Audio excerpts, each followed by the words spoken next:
Premium buko pie from Chef E. Sarap daw yan eh. Ube halaya. Kita. Sarap. Sarap. I like it. Wait, So scrumptious. Wanderlust. Diyan sa huli, yung pagka-ube niya. Sarap. Ang lambot nung ano. Lambot na. Hindi siya yung naglalagas. Nasa pa din yung buko. Hindi siya yung buko pie na ano. Sarap. I like it. I'll go 10. Sarap Nice. siya. Honeydew. Interesting yung taste na yun. Parang bago. Oo, bago. Ngayon pa lang tayo may buko pie na honeydew. So, Thanks innovative. to... 50s.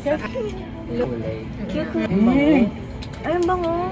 Isang milona. Ay, isang milon na. Parang ice cream na nasa tinapay. Ito, 9/10.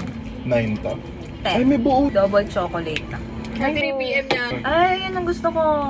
Sarap. Sarap. Chocolate ice cream. Parang ano, yung... Sarap, gusto ko yan. Chocolate. 9. 7. 10. Classic kani. Ito yung classic. Wow.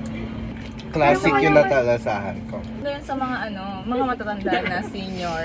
Oo, Diba? Yung mga bagay. hindi mahilig sa Daming matamis. tao. Hindi siya bagay sa mga Gen Z. Bagay siya pang souvenir. Pwede siya pang gift. Sa mga Magkano- gift. Magkano isa? Wala nyo?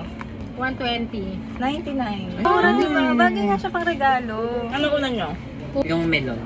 Ako, ube. Double chocolate. Ube. Top 2. Chocolate. Upi sa Ube, top 2. Yung classic. Yung honeydew. Top 3.